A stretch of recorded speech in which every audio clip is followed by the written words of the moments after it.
고린도전서 15장 35절부터 49절의 말씀입니다.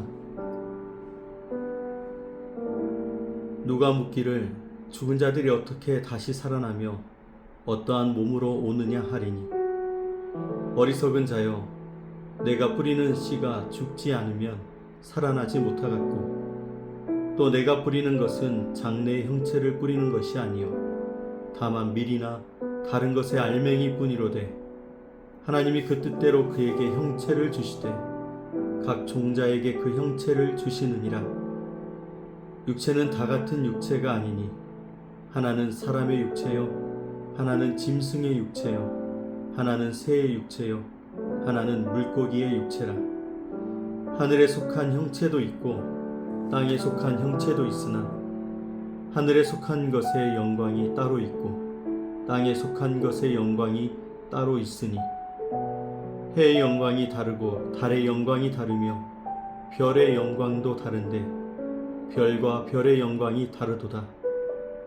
죽은 자의 부활도 그와 같으니, 썩을 것으로 심고 썩지 아니할 것으로 다시 살아나며, 욕된 것으로 심고 영광스러운 것으로 다시 살아나며, 약한 것으로 심고 강한 것으로 다시 살아나며, 육의 몸으로 심고 신령한 몸으로 다시 살아나나니, 육의 몸이 있은즉 또 영의 몸도 있느니라. 기록된 바 첫사람 아담은 생령이 되었다 함과 같이 마지막 아담은 살려주는 영이 되었나니, 그러나 먼저는 신령한 사람이 아니요 육의 사람이요 그 다음에 신령한 사람이니라. 첫사람은 땅에서 났으니 흙에 속한 자이거니와, 둘째 사람은 하늘에서 나셨느니라.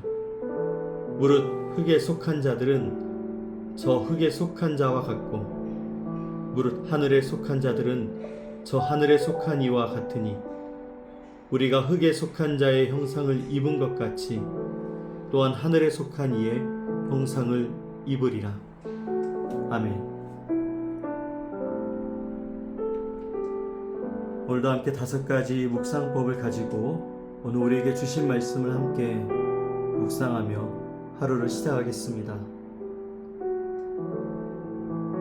우리는 이렇게 생각합니다. 사람들은 잘 변하지 않는다. 좋은 습관을 만들겠다고 결심을 하지만 오래 가지 못합니다. 사람들은 같은 실수를 반복하고, 신앙생활도 결단과 후회를 반복할 때가 많습니다. 그래서 우리는 우리의 자신의 모습을 보면서 낙심하며 살아갑니다. 나는 왜 아직도 이 모양인지, 과연 이렇게 한다고 내가 변화될 수 있는 것인지에 대한 낙심이 우리를 붙들기도 합니다.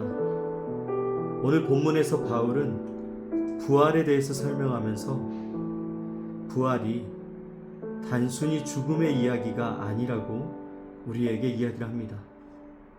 하나님께서 구원받은 성도를 결국 어떠한 존재로 변화시킬 것인가에 대해서 말씀하고 있습니다. 지금은 연약하고 부족하지만 하나님은 우리를 지금의 이 모습에 머물도록 두지 않으신다라는 것이죠. 아담의 형상에서 그리스도의 형상으로 변화시키는 것이 하나님의 구원인 것입니다. 먼저 오늘 본문에서 나타난 하나님은 어떤 하나님이실까요? 방금 얘기한 것처럼 오늘 하나님은 우리를 새롭게 변화시키시는 분이라는 것입니다. 오늘 38절에 바울이 씨앗을 비유로 이야기합니다. 하나님이 그 뜻하신 대로 그에게 형체를 주시되, 여러분, 씨앗은 스스로 자신을 변화시키지는 못합니다. 하나님께서 생명을 주시고 새로운 모습으로 자라게 하십니다. 땅에 심겨져야만 변화가 시작됩니다. 마찬가지로 우리의 변화도 우리의 의지나 노력만으로 이루어지지 않습니다. 하나님께서 우리 안에서 일하실 때 진정한 변화가 시작되는 것입니다. 하나님은 우리의 죄를 용서할 뿐만 아니라 우리를 그리스도의 형상으로 만들어 가신다라는 것입니다. 우리가 아직 완전하지 않다고 해서 포기하지 않으시는 하나님, 우리를 끝까지 변화시키기 위하여 주님의 일을 행하시고 있습니다. 여러분, 오늘 말씀은 우리에게 무엇을 지시하고 있을까요? 여러분, 우리는 현재의 모습에 머물지 말고 변화의 소망 가운데 살아가야 됩니다. 44절의 말씀 보면 육의 몸으로 심고 신령한 몸으로 다시 살아나나니, 우리가 원래 나는 이런 사람이야 라고 말하면서 자신의 연약함을 당연하게 받아들이기도 합니다. 성격이 강하고 급한 사람들은 나는 원래 이렇게 강한 사람이고, 소심하고 연약한 자들은 나는 원래 이렇게 내 자신을 표현하지 못한 사람이라고 자신을 이야기합니다. 그러나 성경은 그리스도인에게 익숙한 죄와 타협하면서 살아가지 말라고 말씀합니다. 하나님은 우리를 변화시키고 계십니다. 그러므로 성도는 지금의 우리의 모습을 운명으로 받아들이는 사람이 아니라 성령께서 변화시킬 것을 믿고 순종하는 사람이 되어야 합니다. 오늘 말씀 앞에 우리를 내어드리고 성령님께서 다스리도록 주님의 도우심을 구해야 합니다. 오늘 우리가 회개할 부분은 무엇일까요? 우리는 참으로 많이 포기합니다.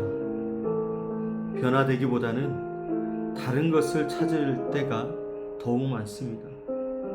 여러분, 변화를 포기하는 것, 변화되기보다는 다른 것들을 추구했던 오늘 우리의 모습을 회개해야 됩니다. 우리가 성공하기를 원하고 인정받기를 원합니다. 정작 우리는 거룩해지기를 원하는 마음은 약할 때가 많습니다. 교회도 숫자와 성장에는 관심을 가지지만 성숙과 변화에는 소홀할 때가 많습니다. 하나님은 우리를 그냥 잘되는 인생으로 부르신 것이 아니라 그리스도를 닮은 사람으로 부르셨습니다. 그러니 지금 우리가 무엇에 더 관심을 두고 살아야 될지를 깨달아야 되는 것입니다. 하나님께서 우리를 부르신 대로 오늘 우리가 그곳에 그 자리에 관심을 두고 살아가야 되는 것입니다. 예수님을 닮아가는 변화, 오늘 이 삶보다 세상의 기준을 더 붙들고 있었다면 우리는 다시 회개하며 주님의 은혜를 구해야 되는 것입니다. 여러분, 오늘 우리가 붙들어야 될 하나님의 약속은 무엇일까요? 49절은 이렇게 얘기합니다. 우리가 흙에 속한 자의 형상을 입은 것 같이 또한 하늘에 속한 이의 형상을 입으리라. 오늘 말씀은 입으리라, 앞으로 일어날 일에 대해서 이야기하고 있습니다. 앞으로 하나님께서 반드시 이렇게 이루시겠다라는 것입니다. 우리가 이전까지는 흙에 속한 자의 형상으로 살았지만 하나님께서 이제 하늘에 속한 이의 형상을 입도록 살게 하시겠다라고 말씀하고 있습니다. 지금 우리의 모습은 우리 자신도 실망할 수 있습니다. 너무나 연약하고 자주 넘어지는 우리의 모습에 스스로 실망할 수 있습니다. 그러나 하나님은 지금의 우리의 모습, 현재의 우리의 모습으로 절대로 평가하지 않으십니다. 하나님은 우리를 장차 그리스도를 닮게 될 모습, 그것을 보고 계십니다. 성도는 자신의 연약함 때문에 낙심하지 않습니다. 왜냐하면 하나님께서 시작하신 구원을 끝까지 이루실 것을 우리가 믿기 때문입니다. 나를 향한, 약하고 연약한, 미련하고 부족한 나를 향한 하나님의 구원의 완성이 이루어질 것을 우리가 믿기 때문에 오늘은 약하나 강하신 주님을 의지하여 우리가 오늘 살아갈 수 있는 것입니다. 오늘 우리가 무엇을 붙들고 적용하며 살아갈 수 있을까요? 여러분, 오늘 삶의 가장 큰 중심은 무엇으로 세워야 될까요? 그리스도를 닮는 것이 삶의 가장 중요한 목표로 삼아야 됩니다. 부활의 소망은 앞으로 일어날 미래의 소망, 영원한 소망으로 끝나는 것이 아니라 오늘의 삶을 바꾸는 능력입니다. 말할 때 예수님이라면 어떻게 말씀하실지를 생각하고, 또 우리의 관계 안에서 예수님이라면 어떻게 사랑하실지도 생각하면서, 또한 우리가 결정을 내릴 때 예수님이라면 어떻게 행동하실지도 돌아봐야 되는 것입니다. 여러분, 오늘 하루 성공보다 거룩함을 쫓으시고 경쟁하기보다 사랑하기로 선택하시기 바랍니다.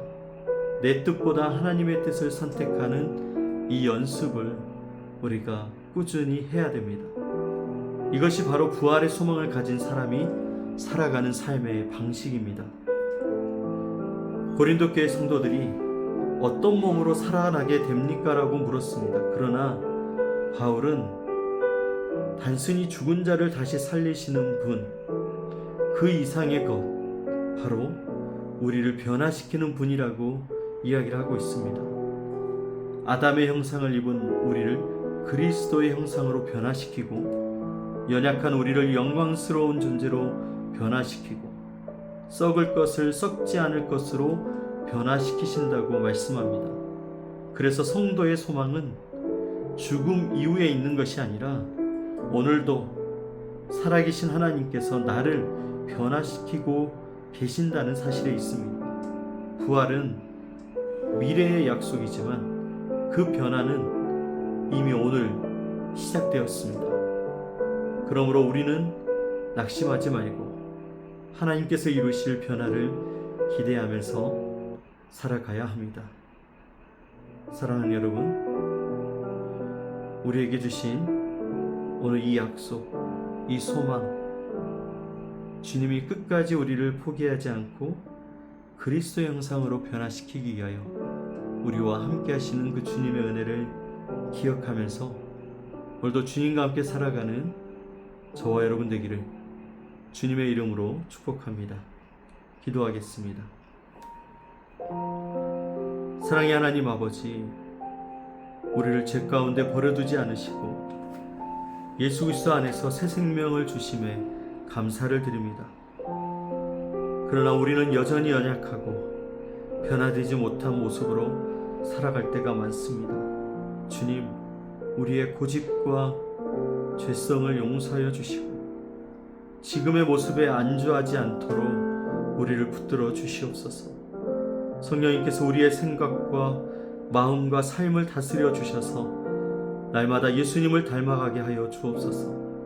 특별히 넘어지고 실패하고 그 고통 가운데 낙심하는 성도들이 있다면 하나님께서 시작하신 일을 반드시 완성하실 것을 믿게 하시고 부활의 소망 가운데 다시 일어나게 하여 주옵소서. 언젠가 하늘에 속한 이의 형상을 입게 될 그날을 바라보면서 오늘도 거룩함을 선택하고 사랑을 실천하며 살아가게 하여 주옵소서. 오늘도 우리와 함께 하시는 주님을 찬양합니다. 성령님, 우리의 길을 인도하여 주옵소서. 우리를 구원하신 예수 그리스도의 이름으로 기도드립니다. 아멘.